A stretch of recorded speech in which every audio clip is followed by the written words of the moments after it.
These are the talismans we were promised. Yes, and I made a quick count. There are far more than we could have hoped for.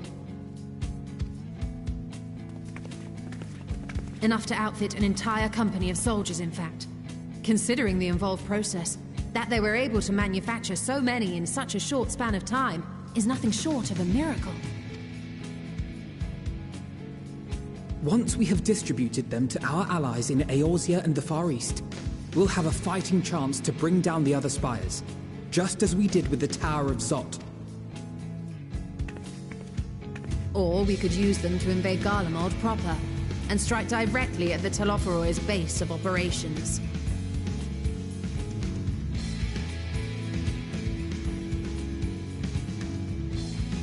Of course, we would need to consult with various Alliance leaders before such a drastic measure could even be contemplated. To which end, I could set out forthwith and present the idea to each of our allies in person. Pray allow me to undertake some few of those journeys. I find myself restless and in need of purposeful duties. I can head eastward. Bosnia and Dalmasca are just a short hop from here. And Doma's shinobi network should come in handy for passing on the word. We shall share the burden then. Meanwhile, I think it best that you and the others take the talismans back to the Baldessian Annex. We must keep them safe and secure until we've decided upon a course. Please, I must speak with you.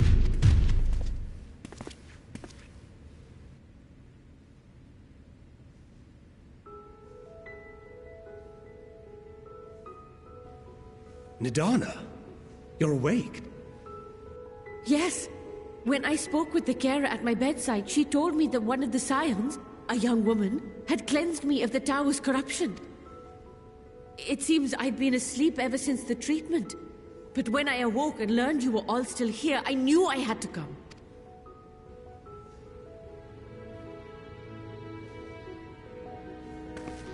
As you said, Nidana was captured only recently. Such a brief exposure is swiftly cured, so I tended to her before we gathered at Megaduta. And I am truly grateful that you did. All of you, for everything you've done. Destroying the tower, rescuing our people. You've saved Thavnair from an awful fate.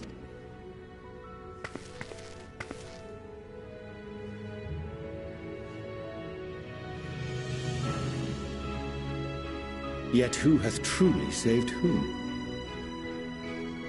Due in no small part to thine inspirational courage, the alchemists were successful in reproducing warding scales of proven efficacy. Replications of thy work now stand ready to travel across the seas, unto the hands of those who might wield them against this rising evil. The talisman? Is this true?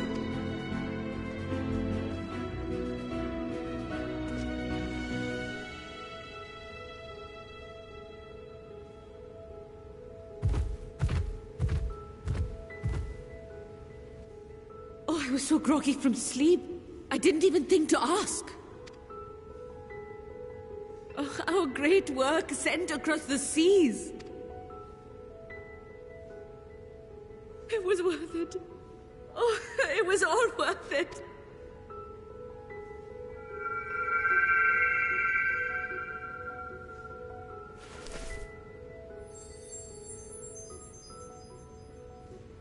Look at that!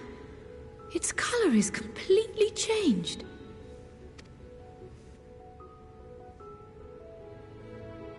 What do you have there?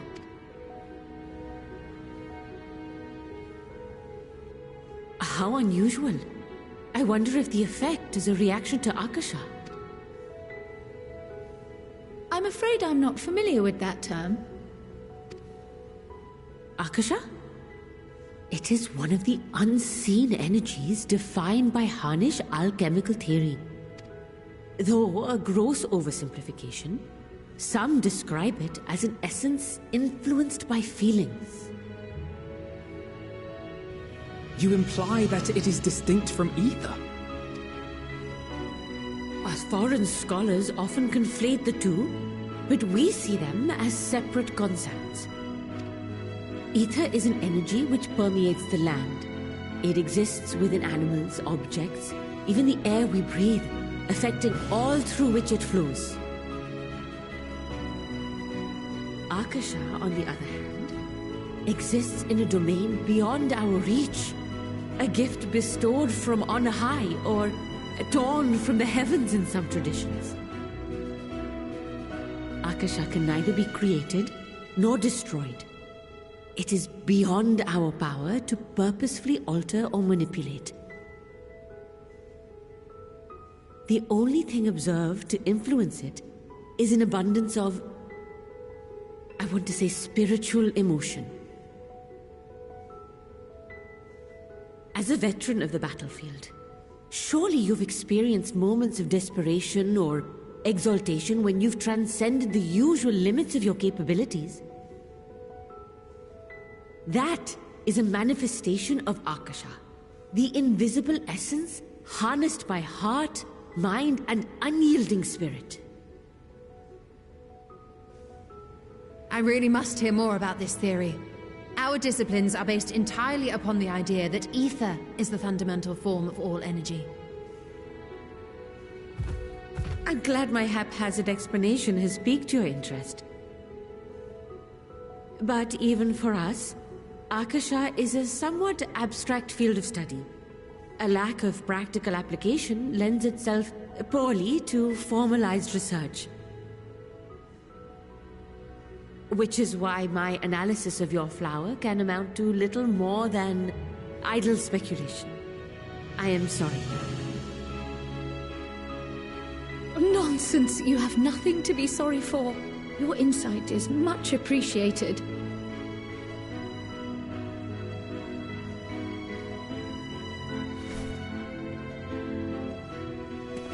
Shall we depart for Charlian, then? I will see to it that the talismans arrive at the Annex. And we will be in touch once our talks are concluded. I suggest you rest while you can. From here onward, sleep is bound to be in short supply.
Take heart and protect them well.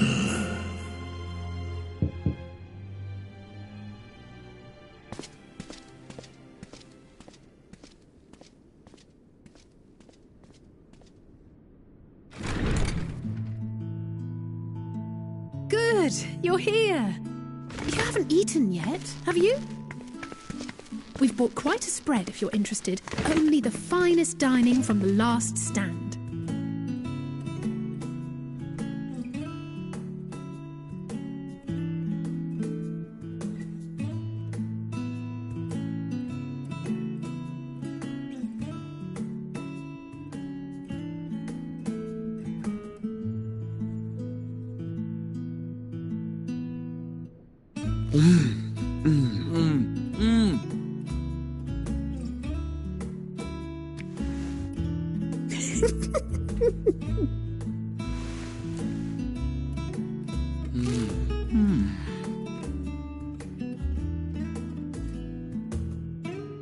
Lest you wonder, we invited Estinian as well. But he refused with a rather grim-faced, "No, thank you." I suspect Charlian cuisine is not to his liking. Oh, I don't know about that. Perhaps our lone wolf just needed some time apart. What? To perfect his brooding stare? Next time, I'll drag him out by the ear, sit him down in front of a Charlian feast, and see that he eats every last bite. An excellent idea. Of all people, warriors must take proper meals and rest if they are to maintain a healthy constitution. Poor Estinian, beset on all sides.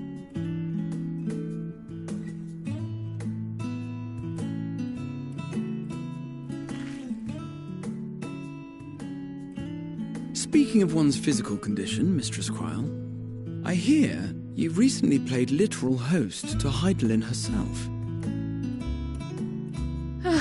And what an experience that was. Tiring, yes, but no lasting harm done. If anything, I should have liked to speak with her longer. I've not felt a hint of her presence since. Heidelin instructed you to carry that flower, yes?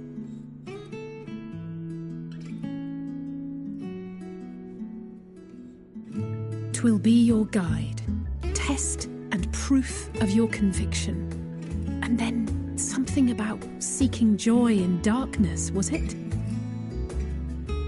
Come to think of it, isn't that what happened with Nidana back in Radzat-Han? The flower did seem to radiate a joyful glow, as if reflecting the elation we all felt, the relief of a people with renewed hope. Indeed, and in turn I felt buoyed by that radiance. 'Twas akin to spotting a beacon and knowing we were on the right path. I know we've not yet triumphed over the Telophoroi, or learned the full breadth of the Forum's plans. But even within the midst of our struggles, we find small moments of joy to sustain us. Rare and hard-won perhaps, but it is this pursuit of happiness that gives us the strength to carry on day after day.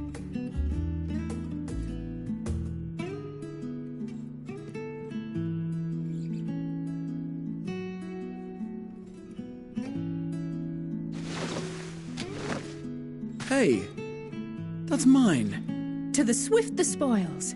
Though I recall that levitation spell of yours was quick enough. Only barely.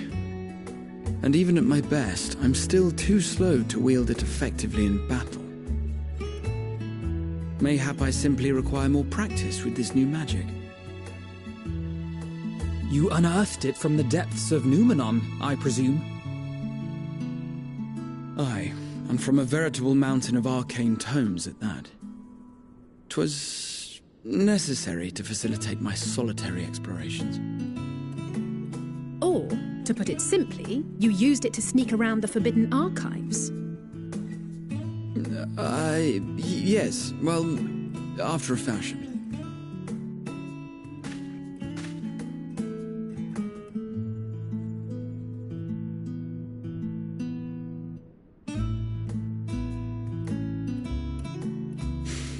They're tall, you see. The shelves, they're too tall for me. And I could hardly move the library's platforms without attracting attention now, could I?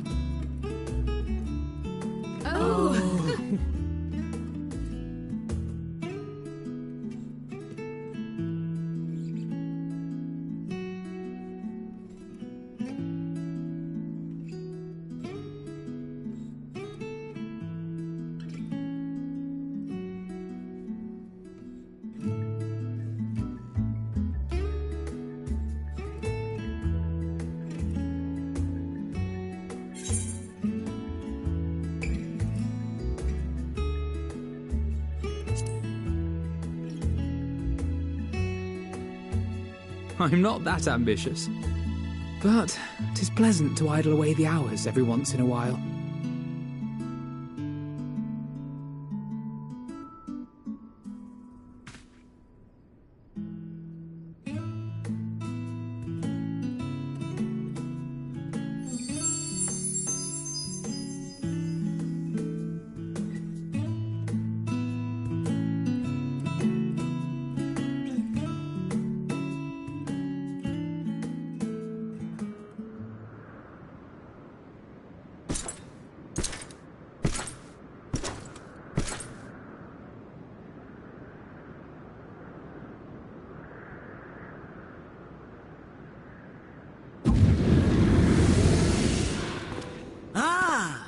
Enjoying the bracing cold, I see.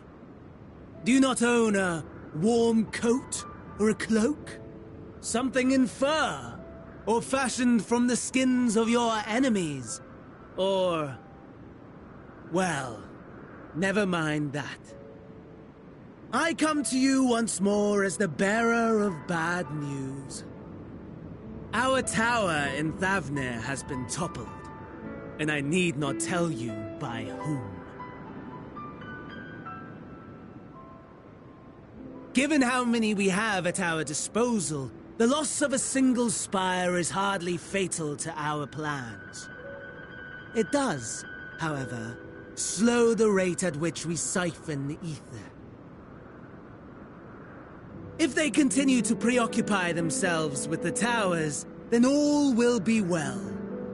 But should our foe prove bold enough to strike at us here, then the timing becomes questionable.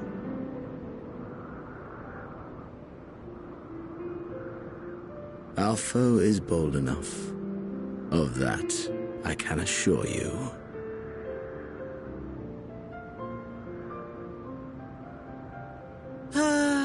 Yes, very well then. I suppose I must prepare a proper welcome. Honestly, talk of your nemesis is the only thing you seem to enjoy. Does nothing else spark your interest?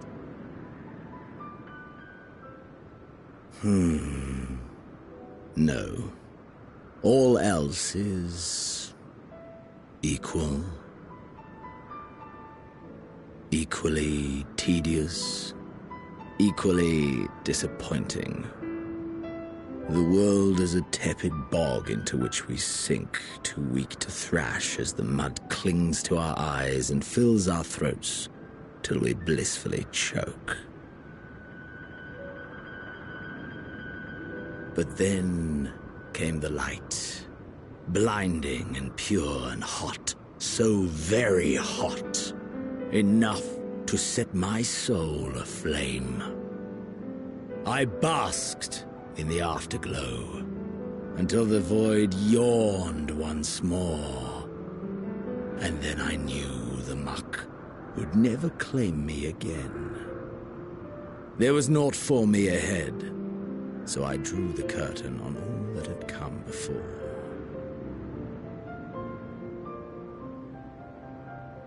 Burn. Burn. Let the whole star burn. I will have my contest. I will reclaim my moment.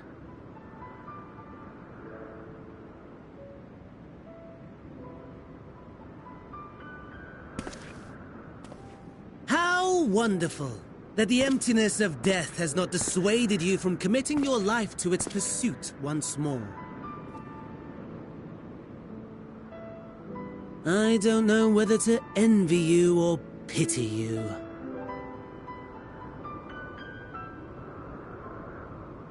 You question my disinterest, but what of yours? Despite your noisome antics, I sense you take little pleasure in this endeavor. Mercy, my lord. Such pointed barbs from one who barely acknowledges my existence. Nevertheless, you are mistaken. For I do find this part somewhat enjoyable. You see, when I was mortal, I would always have the same dream. It was a fragmented thing, disjointed, all the faces incomplete. The setting, too, was unknown to me, so I thought it simply a fantasy of my sleeping mind. Until one day, I realized it was showing me the truth, much as your dream of the final days enlightened you.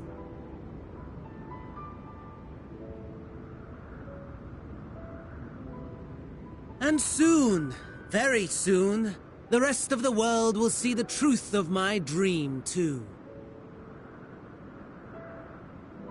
Yes, I think that is something we can both enjoy.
I remember you. I pray we have not caught you at an inopportune moment. We wanted to offer our thanks for your kind words in the forum.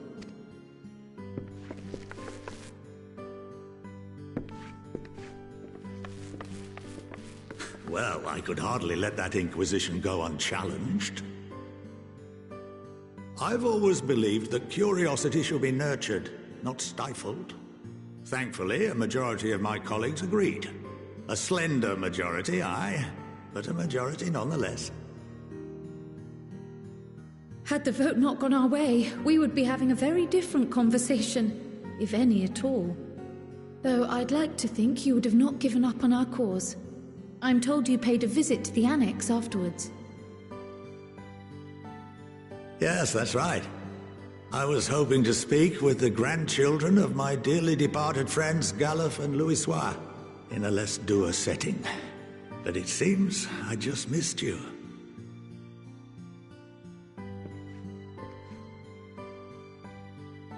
I still can't believe how much you've grown. If only your grandsires could have seen the way you presented yourselves to the Forum. Why, it fair brought a tear to my own eye.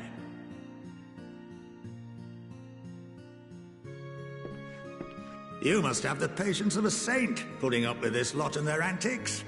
Never mind Matoya's prize student. Luckily, I know a thing or two about managing unruly younglings. If you ever need advice, don't hesitate to ask.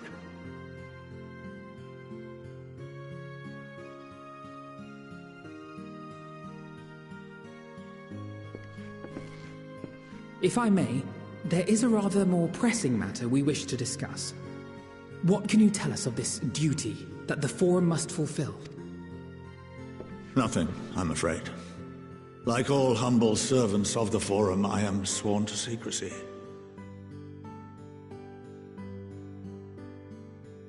Or rather, I couldn't tell you if I tried. Our duty is of the gravest importance. Furthermore, if the particulars were made public, it would incite what? As such, those entrusted with this duty have been bound by an enchantment, which prevents us from speaking of such matters without the express permission of the Forum. How is that even possible? It's been some time since I last gave a lecture. Please, take a seat.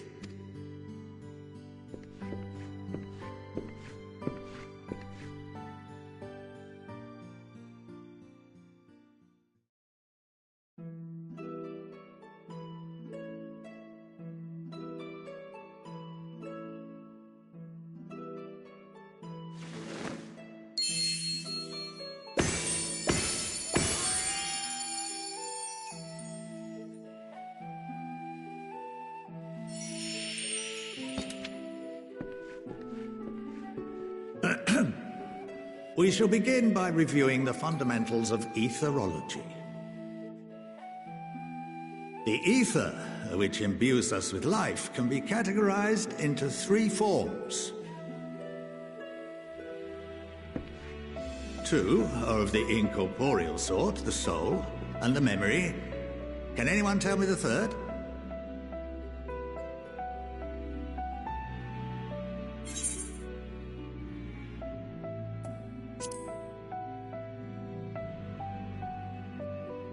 Not entirely inaccurate, but nor is it the answer I was looking for.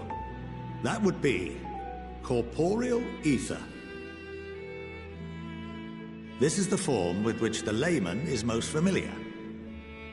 Consumed by even the simplest of daily activities, and replenished by the food and drink that sustain us, this form of ether is in constant flux.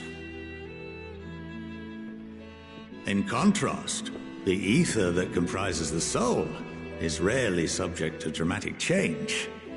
The same can be said for memory, as the two are intrinsically linked.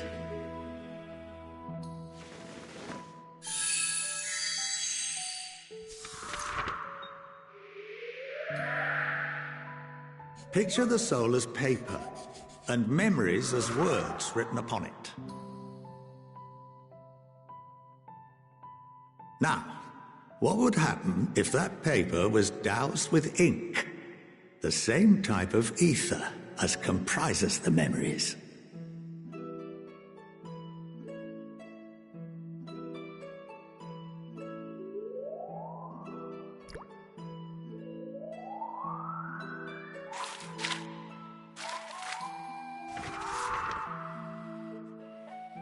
It would blot out everything that was written. Precisely. We would be unable to recall the memories, and any activities that depend upon them would be hindered as well.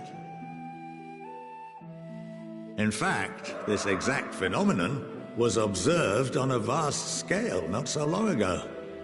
And what might that have been?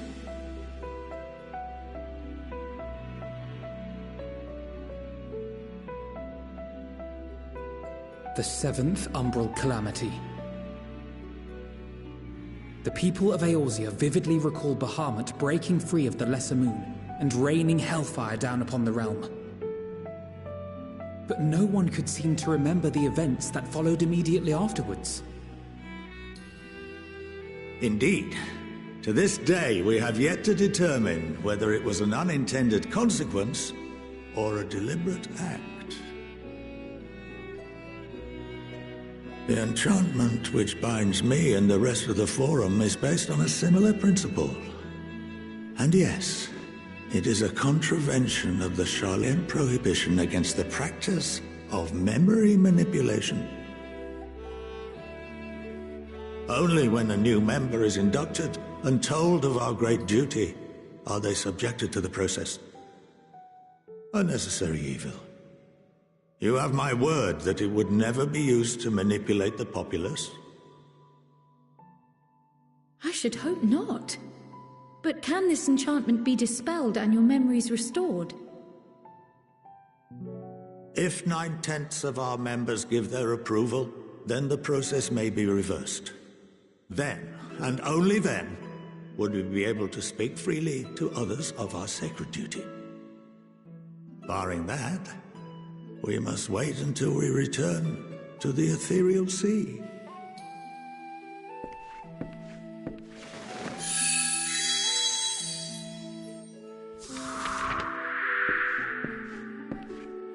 For there we will be purified, the blots upon our souls washed clean.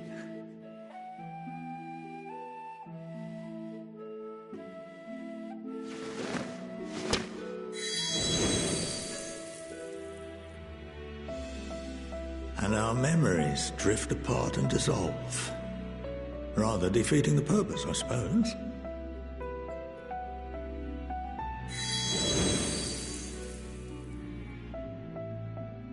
But there are those memories that are indelibly etched upon our souls, some believe.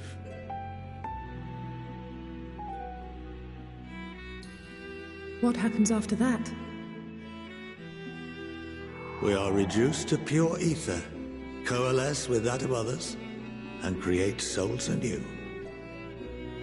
Alternative schools of thought assert souls remain whole and return to the corporeal world, reborn into another form. Both theories have their proponents. Personally, I consider each equally probable.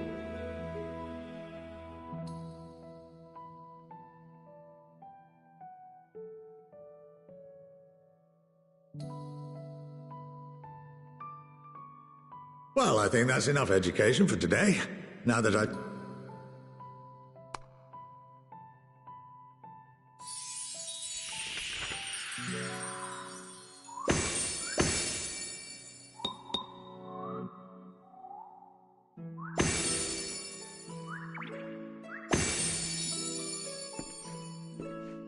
I would remind you that although I'm unable to assist you with certain matters, the resources at my disposal may still be of use to you. I'll arrange for you all to be given the run of Phenomenon. Of course, as associate to our alumni and the students of Baldessian, This privilege is Oh, and I suggest you speak with Ki Aliapo. She's well known among the artisans of Sharlayan, and her network of contacts may prove useful in your search for knowledge. I wish you all the best in your pursuits, wheresoever they may take you.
By the 12.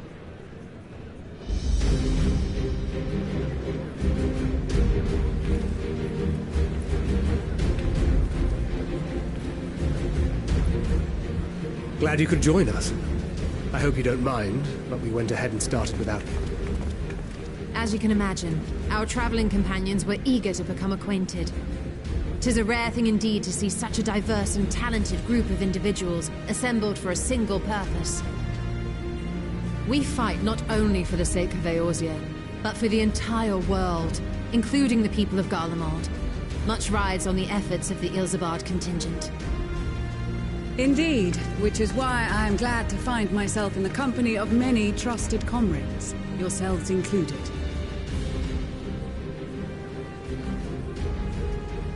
Lucia! I have come at the behest of Lord Emmerich, who has honored me with the role of Ishgard's representative. And for the good of all nations, not least my former homeland, I am determined to see this mission through to its end. We have a hard road ahead of us, but walk it we shall, together.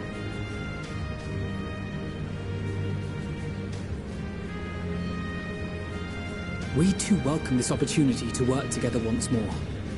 I have faith that, if there is a way to resolve this conflict... Allow me to introduce you to the rest of our company. Everyone! If I may have your attention.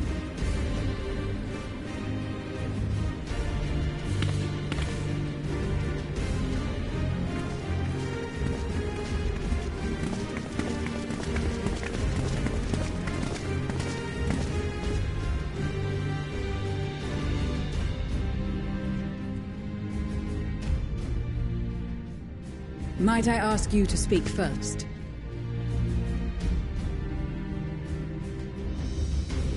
If I must.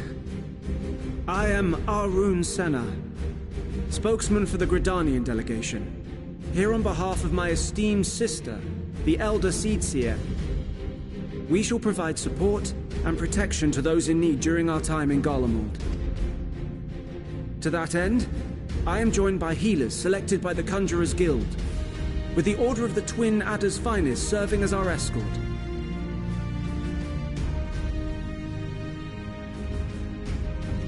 Suppose I'd better say my piece. Wait, I know you. The name's Sicard, in case you've forgotten. Truth be told, I'd rather you had forgotten. Any road, the Admiral asked Captain Hilfear to send his best, and for whatever reason, he picked me. Of course, if I'd refused, I'd be the laughing stock of the bloody executioners, and my reputation's taken enough of a keyhauling as it is. But more importantly, like any pirate worth his salt, I know when you're staring down a storm, you gotta trust in the commander of your ship. So if the Admiral wants us to go to Garlemald, not for plunder and glory, but the promise of peace in our time, then that's what we'll do.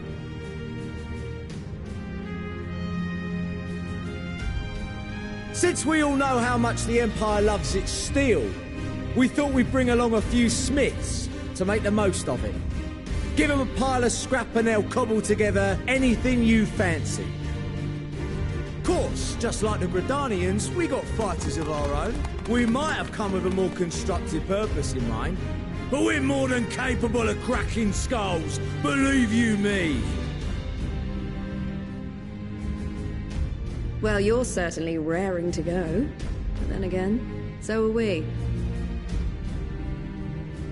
The most dependable warriors of Uldar and Alamigo have assembled at the Sultana and General Aldin's behest.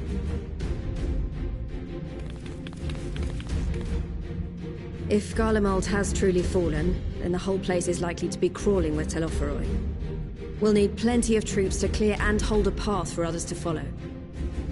That's where we come in. Naturally, Marshal Tarapin and I will be leading from the front.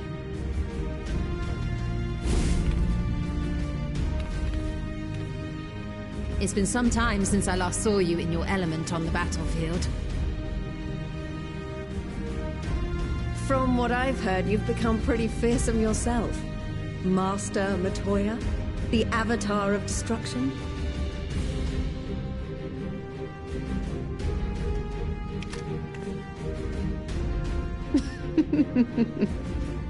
With comrades like these, I know we'll succeed, no matter what awaits us.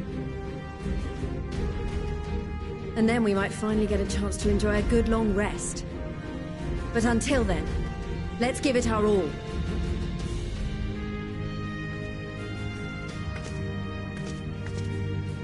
As for Ishgard, we Temple Knights have come in force to uphold our nation's commitment to the peace and welfare of our allies. The bitter cold of Garlemald is a formidable enemy in of itself. Our experience fighting in ice and snow will prove invaluable in the days ahead.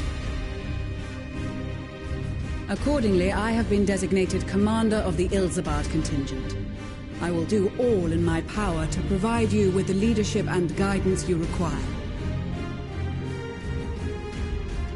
The four high houses, House Hylinart foremost among them, have arranged for a host of machinists to join us on our mission. Their knowledge of Imperial Magitech is sure to be a great boon. They will address any problems of a technical nature, together with the smiths of Limpsa Lomitsa. There is another awaiting introduction. Lord Emanolain! Ah, yes. Emanolain de Forton, at your service. Though, lest there be any misunderstanding, I should stress that I've not become a fearsome warrior while you were away. Rather, far from it, actually. My brother, in his infinite wisdom, decided this would be an excellent chance to make something of myself. Oh, and fight for world peace and all that. But, should the opportunity arise for a spot of ballroom dancing, I will be your twinkle-toed gentleman of light.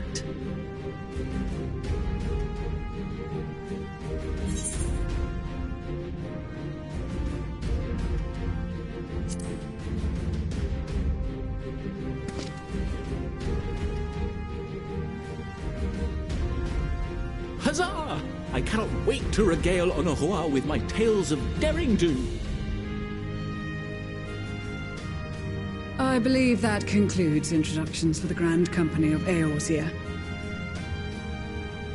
Our allies from the Eastern Alliance were due to arrive some time ago, but it would appear they have been delayed.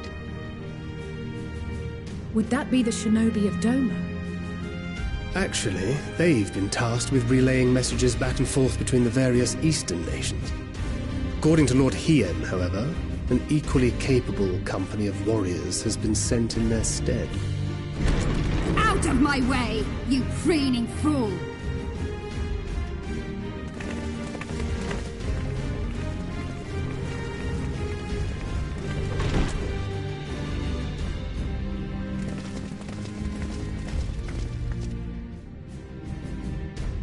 Forgive us for coming late. We are the delegates of the Eastern Alliance. Cyrena, and you've brought company. For battle and blood we come, as a step is sorely lacking in both. No towers befoul our lands, so we marched on those of Doma, only to find them beyond our reach. But now our thirst for slaughter will be slaked. No quarter to the enemy! Sadu Hatun, no. We go to make peace with the Iron Men, not war. Warriors of the Steppe, we've heard many tales of your bravery. We welcome you as allies. And these other ones you have brought are... Members of the Dalmascan resistance group, Lente's Tears.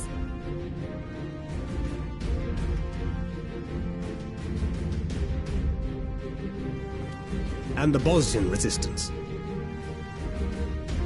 Between them, they have a wealth of experience in espionage, and are particularly adept at infiltrating Imperial facilities.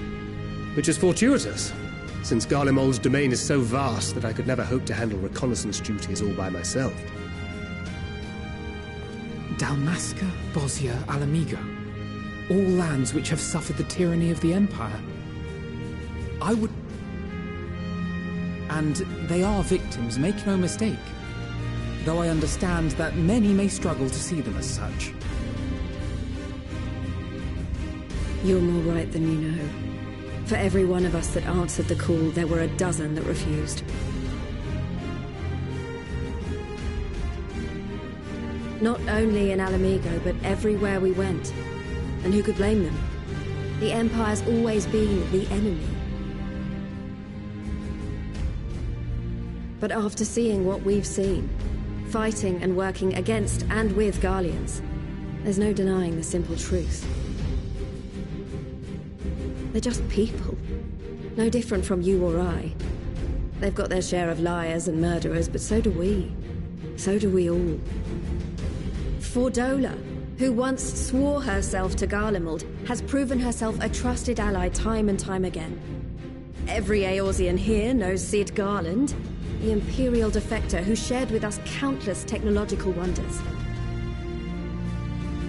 Gaius bloody Baelsar himself is working to help rebuild Wurlid, a nation he once conquered. So you can believe me when I say that every fighter here understands and accepts that the Imperials are not monsters and are deserving of help. Or at least that they were able to put aside their feelings for the greater good. It won't be easy, but we're all determined to make this world a better place.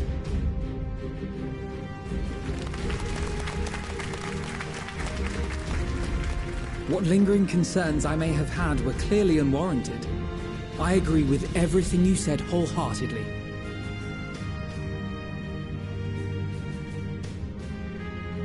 Then we are in accord. Now, let us review our strategy. To reach the Garlean capital in northern Ilsabard, we must cross the central mountain range. Fortunately, Garland Ironworks can provide aerial transport, sparing us this most treacherous part of our journey.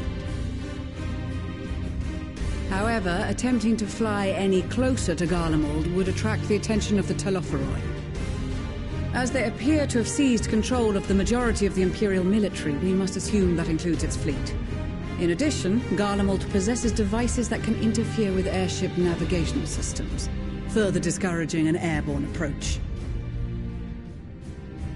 Given the circumstances, the closest we dare deploy our contingent is an area between the range and the capital, the Magna Glaciers. From there, we must travel the rest of the way on foot. We will also need to bring the airships with us to ensure we can withdraw with haste. Although much of the terrain will be blanketed in snow, we should be able to make use of local roads and shipping facilities. The vast ice field will afford us an unobstructed view of the surrounding area. On the other hand, it will also allow others to easily spot us. So it is imperative that we only make camp in positions where we can easily defend ourselves. And the airships, which must be kept safe at all costs. We cannot account for every possibility, so we must be prepared to think on our feet. We will be tested. Sorely tested, I expect. But for our homes and for our people, and a people not our own but in need, we will succeed. Spare no effort in your preparations. Once we depart, there is no turning back.